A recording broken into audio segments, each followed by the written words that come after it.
Vital पियो, जिंदगी जियो। हमारा 5 साल प्लान जो था वो साउथ कोरिया हमसे लेकर गया था और आज साउथ कोरिया कहाँ पहुँच गया और हम उसी 2-2.5 साल के चक्कर में फंसे हुए हैं। वो बिजली पैदा करें ना करें, ये ऐसे गंदे मुआहदे 1990 की दहाई में पीपल्स पार्टी ने शुरू किए थे, जिसको मैं कहता हूँ यहाँ पर पॉलिटिक्स ऑफ रिवेंज भी रही है, इकोनॉमी ऑफ रिवेंज भी रही है। पॉलिटिक्स ऑफ रिवेंज इसका मतलब कि जी 88 में हुकूमत आई, 90 में ख़त्म, 90 में आई, 93 में ख़त्म, 96 में ख़त्म, 99 में ख़त्म, फिर मार्शल लॉ आ गया। कोई ऐसा शख्स नहीं है पाकिस्तान के अंदर जिसको ये इल्म ना हो कि किस तरह से मुल्क को लूटा गया है, क्यों ये IPPs लगाए गए थे, क्या वजह है कि हमारी डिमांड यानी ज़रूरत इस वक्त हमारी 25,000 किलो मेगावाट्स है और हम प्रोड्यूस कर रहे हैं 45,000।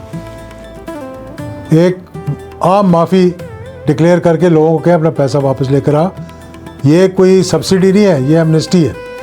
IMF इस पे ज़रूर शोर करेगा, लेकिन we can find a way out. जब आपके पास इतना पैसा आ जाएगा पाकिस्तान के अंदर कि आपको IMF की ज़रूरत ही नहीं पड़ेगी, तो फिर क्यों ना हम कोशिश करें इसकी। बिस्मिल्लाहिर्रहमानिर्रहीम, अल्हम्दुलिल्लाहि रब्बिल आलमीन, वस्सलातु वस्सलामु अला खातिमुन नबीयीन।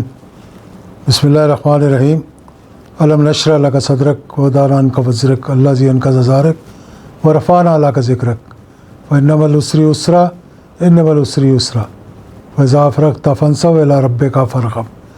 ये मैंने इसलिए पढ़ी है सूरत कि इसमें फ़इन्नमल उसरि युस्रा या फ़इन्नमल उसरि युस्रन इन्नमल उसरि युस्रा, ये कि हर मुसीबत के बाद आसानी है इस सूरत के अंदर। और ये बड़ी एक खूबसूरत और ज़बरदस्त सूरत है, मुझे बहुत पसंद भी है कि इसमें अल्लाह ताला ने जो हजूर की शान में बात की है कि हमने तुम्हारा ज़िक्र बुलंद कर दिया।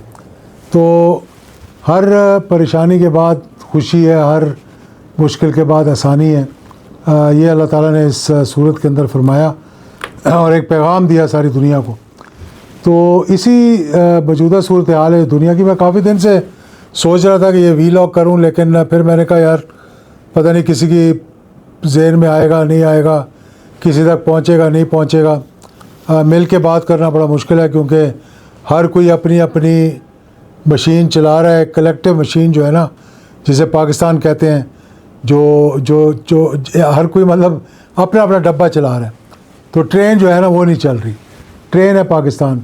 सारे डब्बे जब जुड़ेंगे और उन डब्बों पे तवज्जो दी जाएगी और फिर इंजन उन डब्बों के आगे लगाया जाएगा तो फिर डब्बे मूव करने शुरू करेंगे। तो ये मैं इसलिए कहा कि हर मुश्किल के बाद आसानी है कि इतनी बड़ी जंग के दौरान पाकिस्तान के लिए बड़ी अपॉर्चुनिटीज़ पैदा हो रही हैं, क्योंकि पाकिस्तान की इकॉनमी एक बड़े मुश्किल फेज़ से गुज़री है।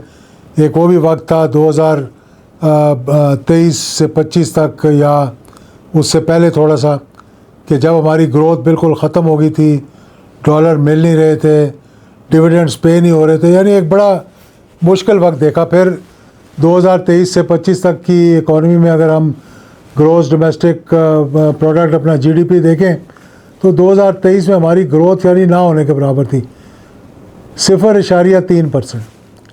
और फिर 2024 में बढ़कर 2.57 तक गई, कि 2 से लेके 2.57 तक। और फिर 2025 में 2.7% पे पहुंची है ग्रोथ, यानी कि इकॉनमी जो है वो कोलैप्स से बाहर निकली। अब जब कोलैप्स से बाहर निकली, उसी दौरान जब ये कोलैप्स हो रही थी तो इन्फ्लेशन जो है वो 23 से 24% इन्फ्लेशन थी पाकिस्तान के अंदर, यानी अफरात ज़र जिसको कहते हैं, महंगाई जिसको कहते हैं, वो 30% तक गई थी इन्फ्लेशन जो है। तो लोगों की चीखें निकल गई थी, बिजली के बिल पे नहीं हो रहे थे, ख़ुदकुशियों का भी आपने सुना होगा, लोगों ने खंभों पे चढ़ के छलांगें मार दी थी। और फिर आहिस्ता आहिस्ता वो भी बेहतर होना शुरू हुआ। 2025 में हमारी इन्फ्लेशन जो है वो 5 से 4% तक इन्फ्लेशन आ गई। लेकिन इसमें जो इन्फ्लेशन तो कम होगी, लेकिन जो परचेजिंग पावर थी, जो इंसान के हाथ में ख़रीद करने के लिए ताकत होती है, वो बड़ी नहीं थी। तो इसलिए मुश्किलात का अभी भी सामना करना पड़ रहा है और किसी हद तक करना पड़ भी रहा था। और फिर एक किस्म का हमारा फिस्कल क्राइसिस भी था। फिस्कल क्राइसिस का मतलब है कि आमदन और ख़र्चा यानी फिजिकल क्राइसिस अगर जीडीपी का 6% है, तो अगर आपकी जीडीपी जो है 340 अरब है फॉर एग्ज़ाम्पल, तो उसका अगर 6% लेंगे तो तकरीबन 20 से कुछ 24 अरब डॉलर के करीब आएगा। तो ये ख़सारा है। ये ख़सारा कैसे पूरा करना है, ये सारा आर्ट ऑफ द गेम है। पहली बात तो ये ख़सारा होना नहीं चाहिए। ख़सारा क्यों है उसकी भी बात करेंगे हम आगे चलकर। तो ये जो 20 से 24 अरब डॉलर का ख़सारा पूरा करने के लिए हम नोट छापते हैं। जब हम नोट छापते हैं तो अफराद ज़र बढ़ता है, इन्फ्लेशन बढ़ती है। जब हम कर्ज़े बोरो करते हैं तो सूद हम पे चढ़ता है। तो ये एक विशियस साइकिल है जिसके अंदर पाकिस्तान फंसा हुआ है, और इससे निकालने के लिए कोई एफ़र्ट नहीं हुई, क्योंकि हम लकीर के फ़कीर हैं। हमने कहा जी IMF ने साल के आखिर में हमें इतने पैसे दे देने हैं, अबू धाबी ने इतने रखवा देने हैं, दुबई ने इतने रखवा देने हैं, चाइना ने इतने रखवा देने हैं, तो हमारी बैलेंस ऑफ पेमेंट जो है वो बराबर हो जाएंगी। तो बस हमारी जो डब्बे जो हैं वो चलते रहेंगे, लेकिन गाड़ी जो है वो नहीं चलेगी। अब इसमें जो इशू है बेसिकली वो स्ट्रक्चरल इशू है। क्या इशू है? सबसे बड़ा बात यह है कि हमने अपने आप को 3 चीज़ें ठीक नहीं की। हमने अपना टैक्स स्ट्रक्चर ठीक नहीं किया, हमने एनर्जी का स्ट्रक्चर ठीक नहीं किया, हमने सिर्फ उसको मैनेज किया हुआ है। हमारी टैक्स बेस जो है बड़ी एक लिमिटेड टैक्स बेस है, और उसके साथ साथ हमें जो एनर्जी क्राइसिस है उस पर भी मैं बात करूँगा। ये तो बहुत सब लोगों ने इस पर वीलॉग भी किए हुए हैं। हर एक को पता है IPPs क्या है, हर एक को पता है कि हुकूमत कोई एक यकसा पॉलिसी नहीं बना सकी। कभी सोलर लगाने के लिए इनकरेज करते हैं, कभी सोलर को उतारने के लिए इनकरेज करते हैं। यानी कोई ऐसे 5 साल मैं नहीं देख सकता पीछे आए हों जिसमें हम कह सकें ये पाकिस्तान की 5 साल की पॉलिसी है। हालांकि 1960 में महबूब हक साहब जब हमारे फाइनेंस और इकोनॉमिक्स को लुक आफ्टर कर रहे थे, तो हमारा 5 साला प्लान जो था वो साउथ कोरिया हमसे लेकर गया था, और आज साउथ कोरिया कहाँ पहुँच गया, और हम उसी 2-2.5 साल के चक्कर में फंसे हुए। हुकूमतें आती हैं, हुकूमतें चली जाती हैं। फिर सबसे बड़ा ये कि हमारा तिजारत का बहुत बड़ा ख़सारा है। 31 अरब की हमारी एक्सपोर्ट्स हैं, और तकरीबन 53 अरब 53 बिलियन डॉलर्स की हमारी इंपोर्ट्स हैं। हम इंपोर्ट बेस्ड इकॉनमी है, और उसकी वजह क्या है? हमारी क्यों नहीं ट्रेड जो है, हमारी एक्सपोर्ट्स क्यों नहीं बढ़ती? क्योंकि हमने कभी कोशिश ही नहीं की कि हम इस डिपेंडेंस से बाहर निकलें और इसका प्रॉब्लम जो है उसको हल करें। लो प्रोडक्टिविटी, कोई वैल्यू एडिशन नहीं है। इकॉनमी जो है उसको हमने एक किस्म में स्ट्रैंगुलेट हुई है, उसकी गर्दन हमने दबोची हुई है, और इंडस्ट्री जो है वो उसको हमने अच्छे तरीके से अंदाज से चलाई नहीं। यानी अगर कपड़ा है तो कपड़ा हम बेचना शुरू कर देंगे, ये नहीं कहेंगे कि उसकी वैल्यू एडिशन करके भेजें, उसको हम ग्रे क्लॉथ की जगह हम रंग करके भेजें, उसे बेडशीट बना के भेजें, उसे मतलब एक लार्ज स्केल पे कपड़े बना कर भेजें, गारमेंट्स बना के भेजें, जिस तरह बांग्लादेश, श्रीलंका और दीगर छोटे ममालिक कर रहे हैं। तो इस तमाम मसले के अंदर हमने कोशिश ही नहीं की। जब हम किसी के टैक्स पे हाथ डालते हैं, उसकी टैक्स बेस को ब्रॉड करने की कोशिश करते हैं, तो कभी ताजरों की हड़ताल होगी, कभी किसी की हड़ताल होगी। क्यों? फिर हम क्या करते हैं, हम उन लोगों से टैक्स लेते हैं जिनकी गर्दन पे हम छुरी रख सकते हैं, यानी बड़े बिजनेस हाउसेस जो है वो, या फिर सैलरीड क्लास जो है। क्योंकि अगर मैं तनख्वाह ले रहा हूँ तो मेरी सोर्स पे अगर टैक्स कटना है तो फिर मेरे पास तो इख्तियार ही नहीं है कि मैं उसको कहीं आगे पीछे कर सकूँ। अगर मैं बिजनेसमैन हूँ, अच्छी कमाई कर रहा हूँ, तो 29% टैक्स दूँगा। अगर मैं और अच्छा बिजनेसमैन हूँ तो एक सुपर टैक्स के ऊपर टैक्स दूँगा, एक सुपर टैक्स दूँगा। यहाँ तक कि जब आपके 35-36% टैक्स में चला जाएगा, उसके ऊपर आपके एनर्जी कॉस्ट यानी बिजली का बिल जो है आप दे ना पाएंगे। अगर आपने कोशिश की कि बिजली के बिल को नीचे ला के आप ऑल्टरनेट एनर्जी पे जाएं, तो हुकूमत ने आकर आपकी गर्दन निचोड़ दी, क्योंकि IPPs को जो कैपेसिटी पेमेंट करनी है, यानी वो काम करें ना करें, वो बिजली पैदा करें ना करें, ये ऐसे गंदे मुआहदे 1990 की दहाई में पीपल्स पार्टी ने शुरू किए थे, जिसको फिर आगे PML की हुकूमत ने आगे जारी रखा। और कहाँ ये क्रेडिट लेते रहे कि हम बिजली पैदा कर रहे हैं, बल्कि बिजली पैदा कम कर रहे थे आवाम के लिए, अपनी जेबों में कमीशन ज़्यादा पैदा कर रहे थे। और अरबों इस मुल्क के जो है वो इस IPPs ने लूट लिए हैं। और आज भी हम ऑल्टरनेट एनर्जी की तरफ नहीं जा सकते, क्योंकि IPPs की कैपेसिटी पेमेंट करनी है। 25 साल तक का मुआहदा होता है, पता नहीं कितने रह गए कितने नहीं रह गए। और ये हमारी एक इतनी भयानक ख्वाब है, इतनी बदकिस्मती है कि, और सबको पता है किसने किया ये और क्यों किया। कोई ऐसा शख्स नहीं है पाकिस्तान के अंदर जिसको ये इल्म ना हो कि किस तरह से मुल्क को लूटा गया है, क्यों ये IPPs लगाए गए थे, क्या वजह है कि हमारी डिमांड यानी ज़रूरत इस वक्त हमारी 25,000 किलो मेगावाट्स है और हम प्रोड्यूस कर रहे हैं 45,000। यानी कोई लॉजिक सेंस बनता है? और हमारे पास उस 45,000 के लिए आगे ट्रांसमिशन लाइन्स ही नहीं है कि हम उसको ट्रांसमिट भी कर सकें, क्या कहीं एक्सपोर्ट भी कर सकें उसे।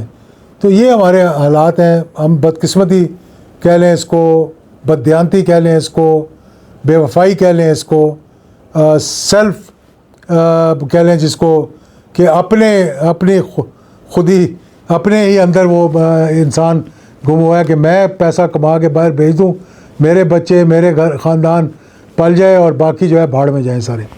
तो ये हमारा सिस्टम जो है, अल्लाह ताला हमें हिदायत करे। फिर सबसे बड़ी बात जो है ना इन तमाम मसलों के अंदर, कि महंगी बिजली के साथ अब कभी भी एक कम्पिटिटिव मुल्क नहीं बन सकते, जो कंपटीशन में आ जाए दूसरे मुल्कों के साथ। तो फिर हमारे यहाँ पॉलिटिकल इंस्टेबिलिटी है।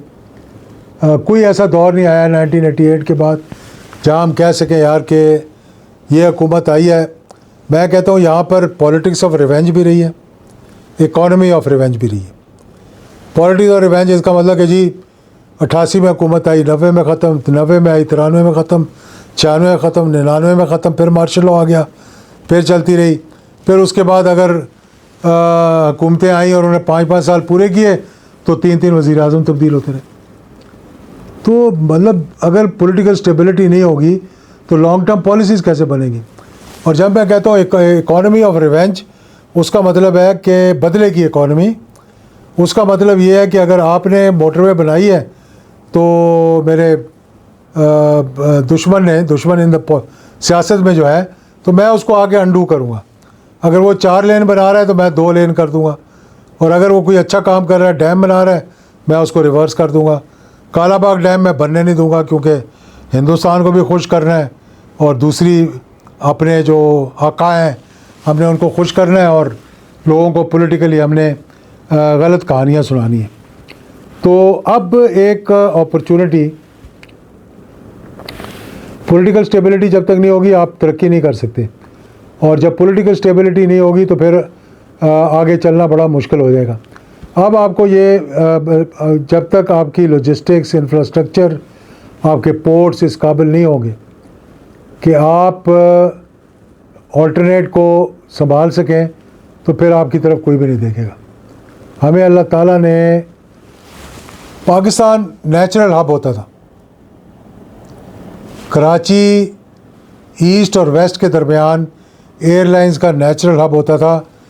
70-80 की दहाई में जाकर देख लें, शुरू में जबकि वहाँ कराची में एक जमात को लाकर वहाँ भत्ताखोरी, अफरा तफरी नहीं फैलाई गई। जब तक दुनिया की कोई ऐसी एयरलाइन का आप नाम ले लें, लुफ्तांसा से लेकर सिंगापुर एयरलाइन, जो मशरक़ से मगरब या मगरब से मशरक़ जाते हुए कराची नहीं रुकती थी। फिर इसको कराची को ख़राब किया गया, फिर इसको तबाह किया गया, फिर हमारे पोर्ट्स को तबाह किया गया, फिर ऑल्टरनेट पोर्ट बनाए गए, फिर ऑल्टरनेट हब बनाए गए, जो कि 2 घंटे का सफ़र यहाँ से मॉस्को का 5 घंटे में हम पूरा करते हैं, बल्कि ज़्यादा में, कि यहाँ से दुबई जाते हैं, दुबई से वापस पाकिस्तान के ऊपर से उड़ते हुए हम मॉस्को जाते हैं। और वो फिर हब बनते गए, जबल अली पोर्ट बन गया, क्योंकि हमारे पोर्ट्स में सिक्योरिटी नहीं थी, कैपेसिटी नहीं थी, लॉजिस्टिक्स नहीं थी, ना हमने बनाने की कोशिश की। अब जबकि इस ईरान अमेरिका इजराइल लड़ाई के अंदर एक दफ़ा फिर पाकिस्तान को एक अपॉर्चुनिटी मिली है to become the transit hub for all international movement of goods. इसमें कराची पोर्ट में 75% यानी 1400% कार्गो जो है वो बढ़ गया एक इस टर्मिनल में, जो कि डाइवर्ट हो के लड़ाई की वजह से कराची आ रहा है। और कराची टर्मिनल में देखें आप, और ये इसकी कैपेसिटी थी जब कोविड हुआ था, दूसरे पोर्ट्स में नहीं जा सकते थे, तो कराची पोर्ट की जो ट्रांसशिपमेंट थी जो कराची आती थी वो 2300% बढ़ चुकी थी। और इस वक्त एक अपॉर्चुनिटी है हमारे पास कि अगर हम ट्रेड को हैंडल कर लें, पोर्ट कासिम जो 51% इस ट्रेड को हैंडल कर रहे हैं, और इसको हम अगर जो 75% डाइवर्टेड कार्गो है कराची आ रहा है, अगर इसको हम हैंडल कर लें तो Pakistan can become an industrial logistic hub इस सारे एंटायर रीजन के लिए। और फिर एक और अल्लाह ताला ने हमें अच्छी और खुशखबरी दी कि ग्वादर हमारे पास है, दुनिया का सबसे बेहतरीन डीप सी पोर्ट। यानी बाकी पोर्ट्स पे बड़े शिप्स आते हैं ना, जब उनको दूर खड़ा करते हैं और उसका कार्गो छोटे शिप्स लेकर आते हैं, ये ऐसा डीप सी पोर्ट है ग्वादर कि बड़ा शिप भी आके ना तो बिल्कुल लंगर के साथ लग जाएगा और साहिल के साथ लग जाएगा और वहीं उसको आप खाली करेंगे। इस वक्त इतनी अपॉर्चुनिटी है पाकिस्तान के इस ट्रांसशिपमेंट को इन्हेंस करने की कि पूरा सेंट्रल एशिया भूखा बैठा हुआ है, चाइना भूखा बैठा हुआ है। यानी दूसरे पोर्ट से मलाका के थ्रू अगर जा रहे हैं, हॉर्मूज़ के थ्रू नहीं जा रहे, तो इतनी मुश्किलात से गुजरना पड़ता है कि कोई हद ही नहीं है। ग्वादर से चाइना सेंट्रल एशिया 9 दिन भाई अगर यहाँ से सामान जाएगा, और दूसरे पोर्टों से जो दुबई अबू धाबी वगैरह वगैरह जो पोर्ट्स हैं वहाँ से 29 दिन में पहुँचेगा। तो लोग क्या कहेंगे कि अब जब पेट्रोल की कीमतें बढ़ गई हैं, हर कोई चाहेगा कि हम पाकिस्तान के थ्रू काम करें। तो इसके लिए हमें थोड़ी सी मेहनत करनी पड़ेगी, हमें एक एक डब्बा गाड़ी के साथ लगाना पड़ेगा, चेक्स एंड बैलेंसेस लाने पड़ेंगे, इम्प्रूवमेंट करनी पड़ेगी। और इस वक्त अगर हम ये कोशिश करें तो कम से कम नहीं तो 18 से 25 अरब डॉलर का हम पर एनम एक पोटेंशियल है हमारे अंदर। सिर्फ सेंट्रल एशिया, चाइना और इस इलाके का जो सामान है वो स्ट्रेट ऑफ हॉर्मूज़ को भी बाईपास करके कराची पोर्ट से आगे तो आगे जा सकता है, जैसे कि अब जाना चाहिए। इसके लिए आपको पोर्ट्स के रिफॉर्म्स करने पड़ेंगे। यानी 4-5 ऐसी वजारतें हैं जिनमें अगर हम तवज्जो दे दें तो बाकी तो ऐसी खानापुरी के लिए या लोगों को अकोमोडेट करने के लिए बनाई हुई है ना, उनमें से तो कुछ भी नहीं होता। यानी एक HR की वजारत होगी जो बाहर लोग भेजती है, ओवरसीज़ पाकिस्तानीज़ को लुक आफ्टर करती है। ये पोर्ट्स एंड शिपिंग हो गई, पेट्रोलियम हो गई, एनर्जी की हो गई। ये 4-5 वजारतें हैं जिनकी ज़रूरत है। बाकी सब जो है वो टाइम ज़ाया करने और पैसे ज़ाया करने वाली बात है, वो चलती रहेंगी। 6-6 वजारतों को भी जोड़कर एक बना सकते हैं, कोई मसला नहीं होगा। तो इनमें पोर्ट्स जब आप रिफॉर्म करेंगे, पाकिस्तान को एक सेफ़ ऑल्टरनेट बनाएंगे, सिक्योरिटी 100% प्रोवाइड करेंगे, तो फिर दुनिया पाकिस्तान की तरह इस तरह लपकेगी जिस तरह शहद पे मक्खी कह लें, या कोई और एग्ज़ाम्पल मैं दे सकता हूँ कि इस तरह दुनिया लपकेगी आपकी तरफ। तो ग्वादर डेवलपमेंट अथॉरिटी को ज़रा मजबूत करना पड़ेगा।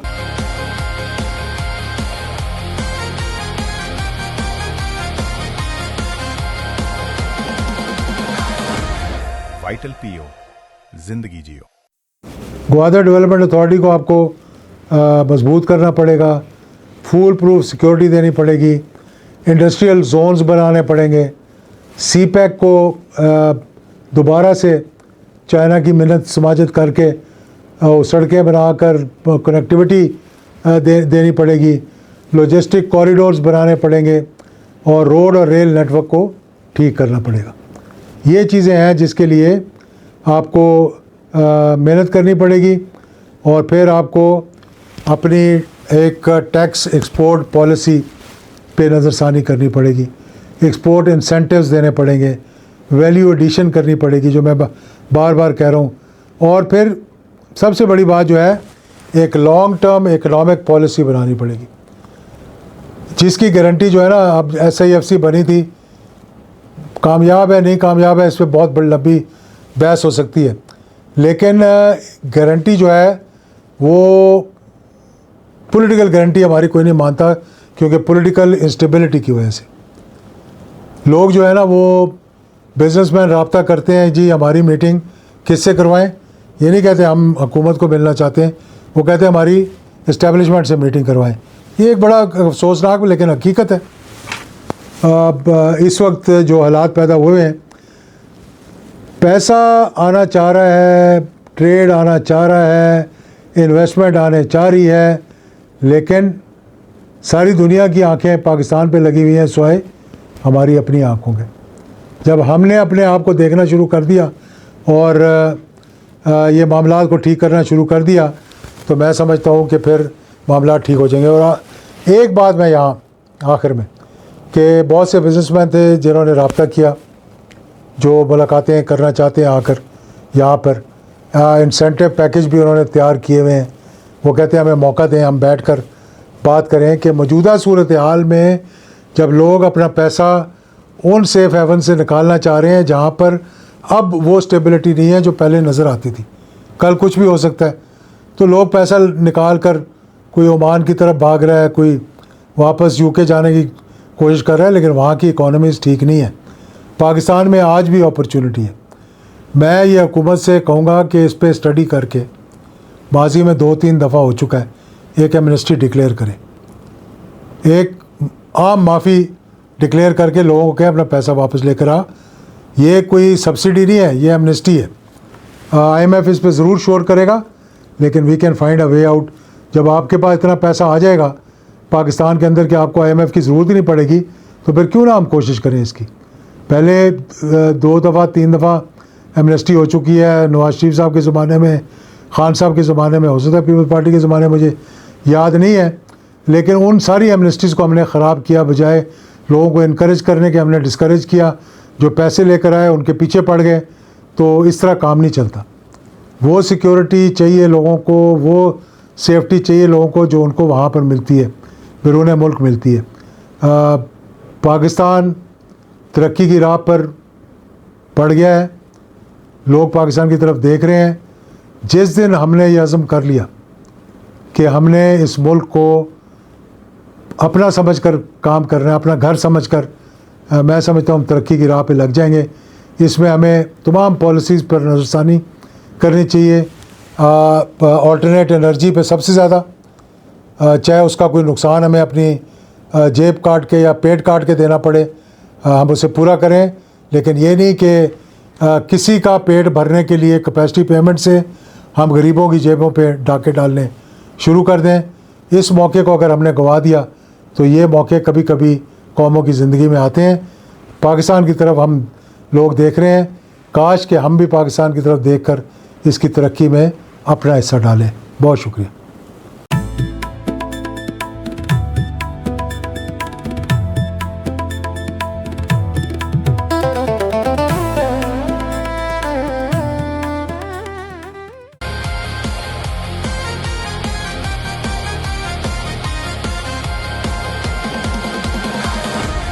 वाइटल PO, जिंदगी जियो।